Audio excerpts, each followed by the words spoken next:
Yo, what up? We're back, and we're going to be doing a Bellator 226. We're going to do a little bit of a breakdown. I'm only going to do the last 4 fights. I was going to do the main card, but I just really wasn't too interested in those other 2 fights on the main card. I know Gas and Bolanos is fun to watch, but yeah, so we're just going to do these, these 4 fights at the end of the card. So it starts with a first fight here, and this is going to be the quarterfinals of the featherweight tournament for Bellator, which is actually pretty good, and it's Manuel Sanchez taking on Taiwan Claxton here, and it's a great fight. Taiwan Claxton, he's 5-0, he's a blue chip prospect, he's a former NCAA All-American wrestler, very good athlete as well, and he's only 5-0, like I said, and he hasn't really fought any notable names, so this is a huge step up for him here in Manny Sanchez.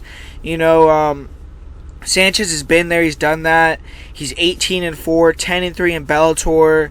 He just recently had a back-and-forth war with the double champ Patricio Pitbull, and he lost that fight by decision, but he bounced back after that with the win over Georgie Curran in March, and he's a great test for a guy who's a young fighter, because he's never going to give an inch. If you're going to beat, El Matador, you have to be ready for war for sure.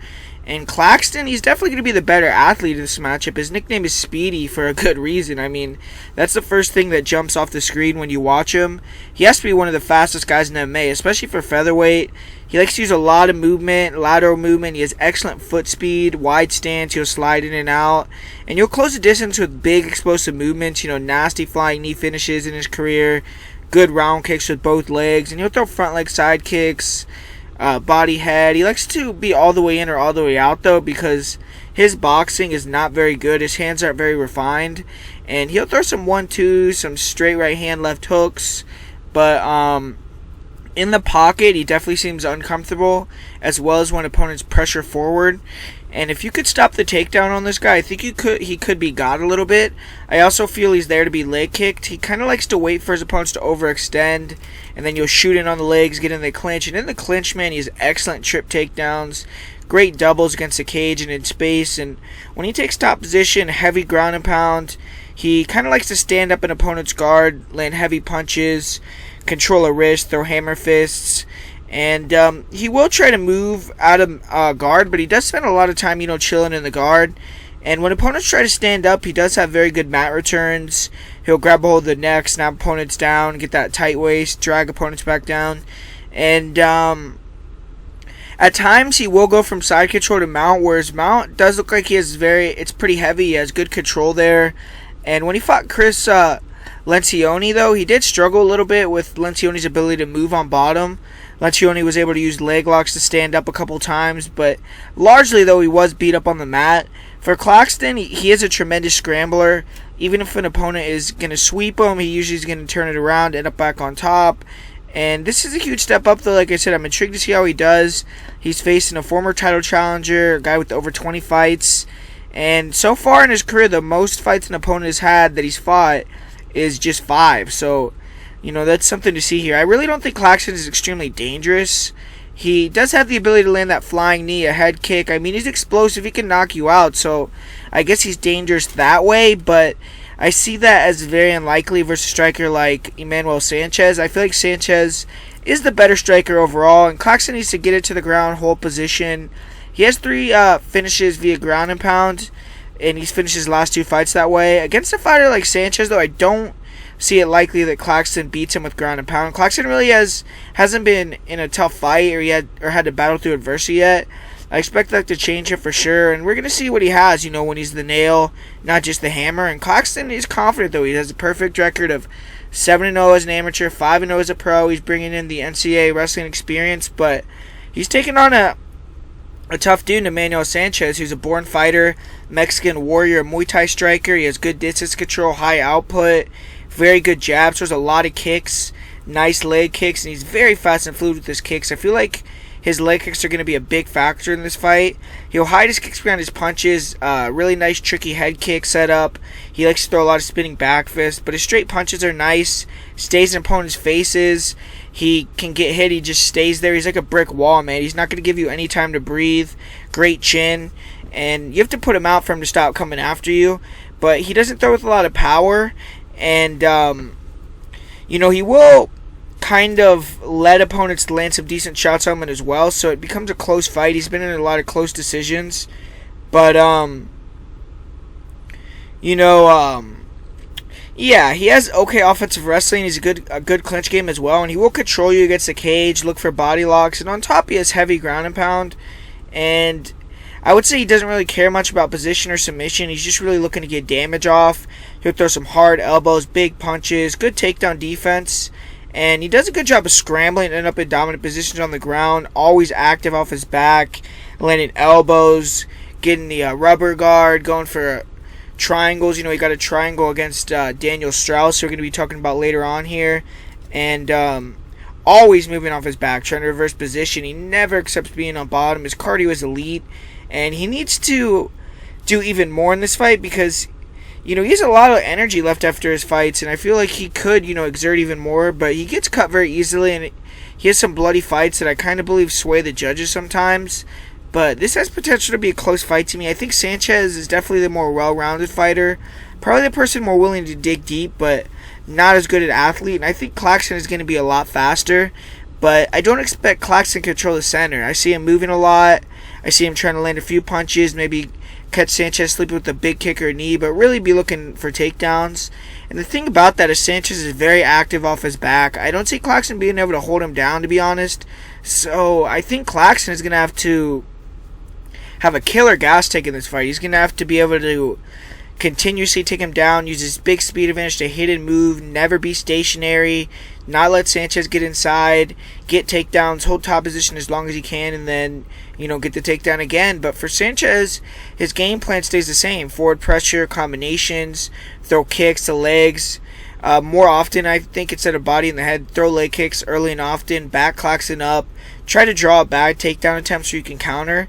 And Sanchez has much more experience, and unless Claxton is the real deal, he's not going to win here. So, I find it hard to go against Emmanuel Sanchez here. I think he's going to teach Claxton a lesson. I think he's going to land some leg kicks, pressure, and finish him in the third round with the submission. So I'm going with Emmanuel Sanchez to get this fight done here via third round submission. And up next here, we have another tournament fight for 145 with former Bellator champion Pat Curran taking on Adam Borks. And it's another young and up-and-comer taking on a two-time Bellator champion in Pat Curran. And Curran, he's coming off a loss to AJ McKee. And Borks, he's coming off the biggest win of his career. He had that flying knee finish for Aaron Pico, and that kind of sealed his spot for the tournament. And he's 13-0. And Pat Curran, he's going to be the better technician, but Curran has great footwork, both offensively and defensively. He'll usually be defensive early, circle, try to counter, get his reads, throw hard low kicks, and pretty fast round kicks to the body, to the head. Crisp boxing, really nice jab, overhand right, left hook, really good combinations. He'll duck under, roll through, come over the top, and he has power. He's very accurate. He circles off the cage very well. He's hard to cut off, and he'll move and land. He tries to enter. As you try to enter all night, and really good at pull countering. And once he feels comfortable in the fight or sees opponents slowing down, that's when he'll get his forward pressure going. Great footwork, cuts the cage off. He'll make it small, throw longer combinations. Good takedowns as well. Good single, double legs. Obviously, he has Curran Jiu-Jitsu, and his brother's Jeff Curran as well. So he'll use the double to grab a tight waist, circle to the back, get suplexes. Great top control. He usually grinds opponents out. And he likes to take the back. He has 7 subs, 5 knockouts, and he's very durable. He's only been submitted one time, never been knocked out. In his last fight, he did look a little bit old, against AJ McKee. So that, is something to take a look at. But before that, he had beaten some great fighters, Georgie Karakhanyan, Emmanuel Sanchez. So, I wouldn't say he's done yet. We have to see him lose a few in a row to really cement that. So we'll see if he comes back here with a better performance here. And Adam Borks, he's young, he's aggressive, he's opportunistic, and he likes to keep heavy forward pressure on opponents, but plays more of a range striking game, so he kind of tries to heat opponents off, cut him off, but stay at a distance and, use long punches, good jabs, 1-2s, heavy kicks.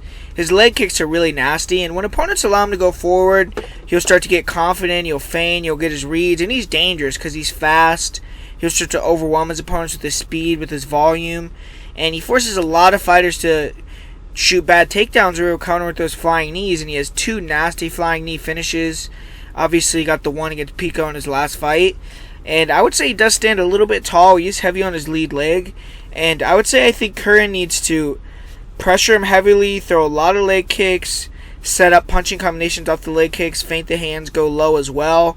And I think that Bork does too much mirroring where he isn't going first. And in this fight, he has to throw more volume, be more aggressive, because he's a good defensive wrestler. He has very good get-ups as well. He's hard to hold down.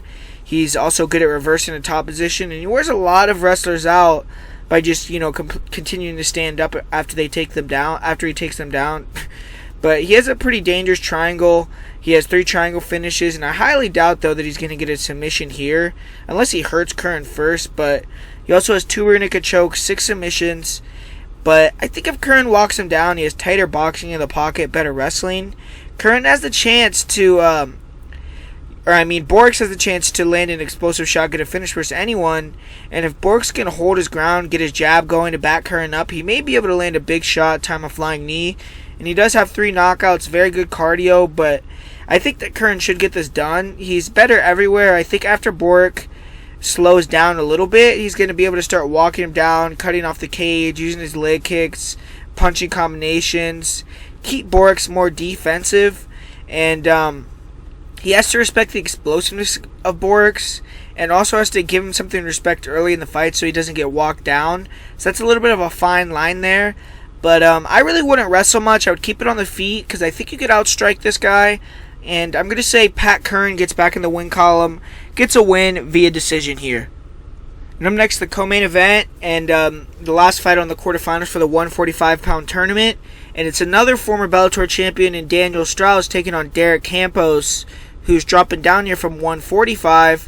So is Daniel Straus, but, Daniel Straus, he had that the motorcycle accident, and that was his first fight back. So obviously 145 has been his usual weight class, and for Campos, he's only been down here at 145 one time, and he was knocked out in that fight.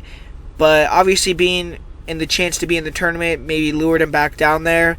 But Daniel Straus, he's a 2-time Bellator champion. He's one of the better fighters in the company's history, and like I said, he suffered horrific injuries in that motorcycle accident. He's really an inspiration for even fighting again. And he returned earlier this year. He won his first fight since the accident. He defeated Cheick Kongo.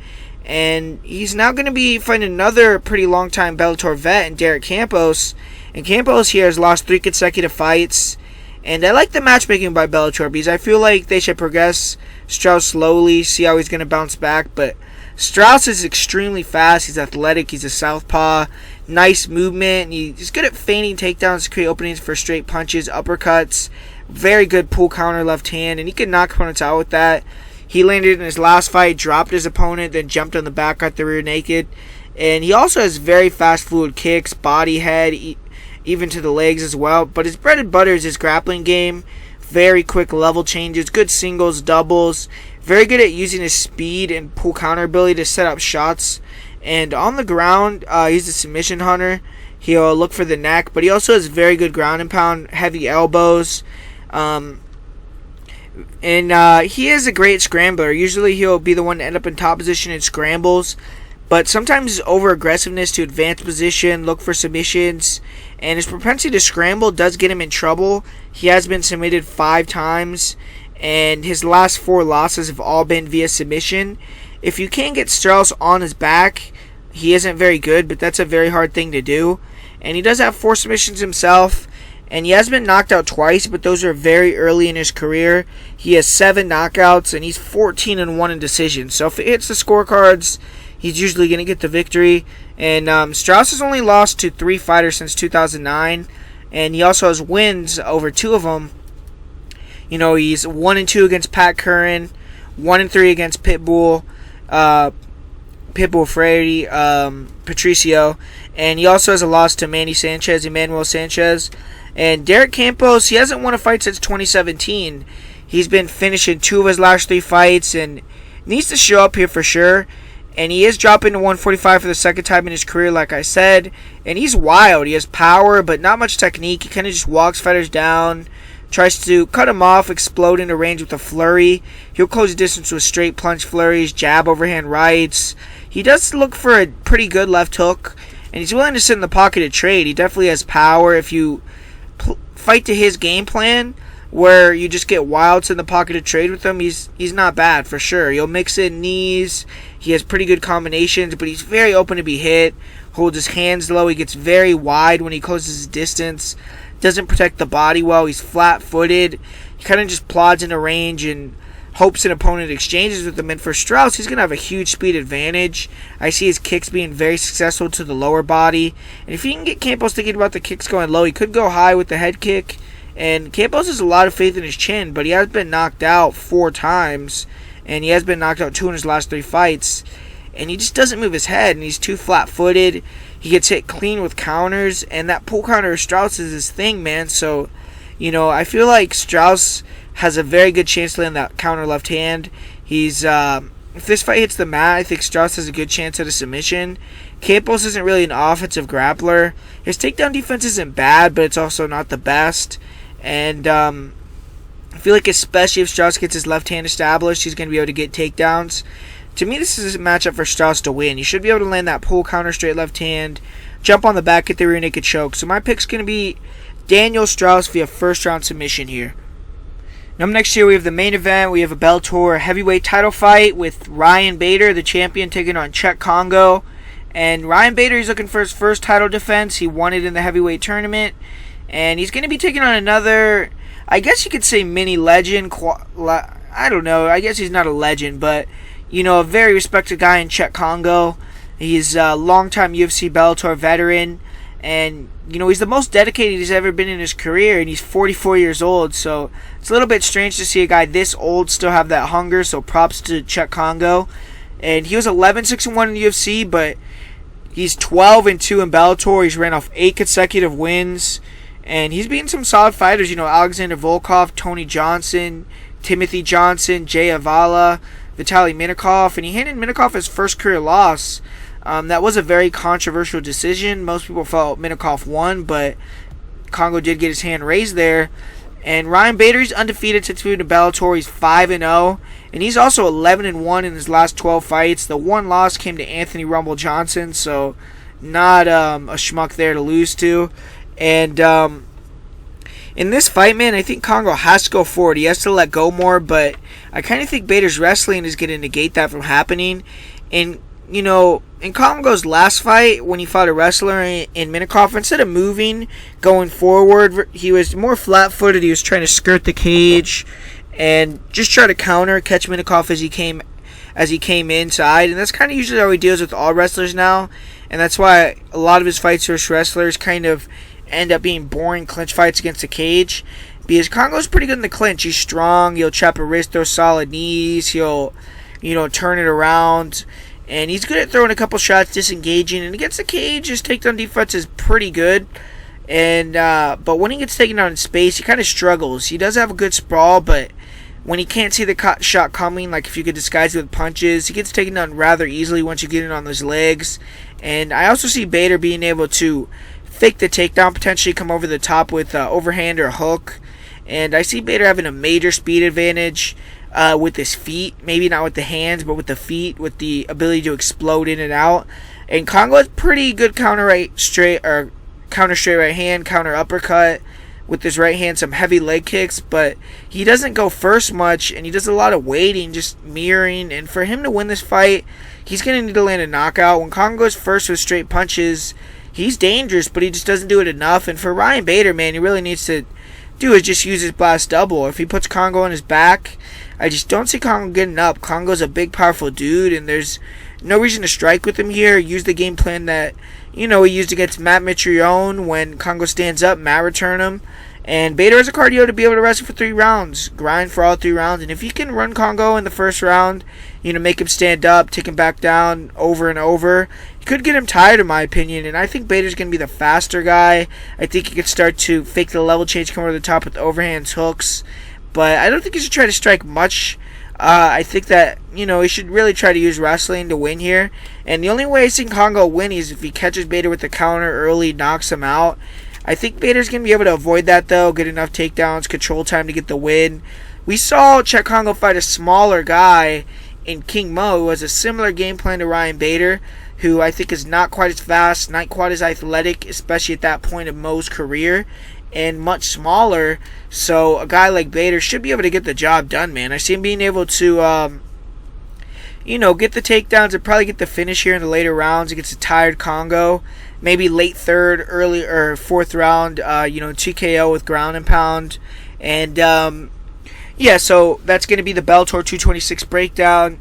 Sorry I didn't break down, the whole main card, but I don't know. These were just the fights that popped out at me that I liked, that I wanted to watch myself. So, for the parlay of the week on this one, I'm actually going to just do a play of the week for this card, which is going to be Pat Curran. I guess if you want to do a parlay, you could do Daniel Straus and Bader. Or, I don't know. I guess you could do Sanchez. I don't really like... That's what I'm saying. I don't really like a parlay here. But, I do think Pat Curran's going to win. He's close to even odds. So that's going to be the play that I give here. And I also think Bader is a, very likely guy to win.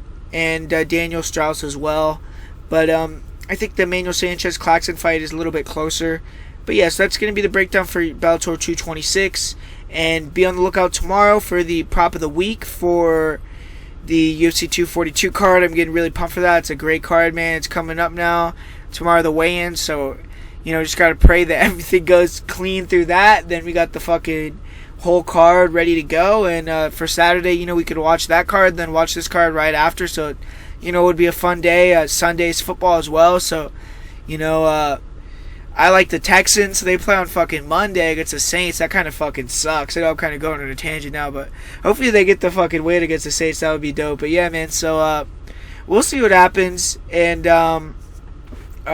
thanks for watching, guys. Comment, like, subscribe, and make sure to watch the Prop of the Week video tomorrow.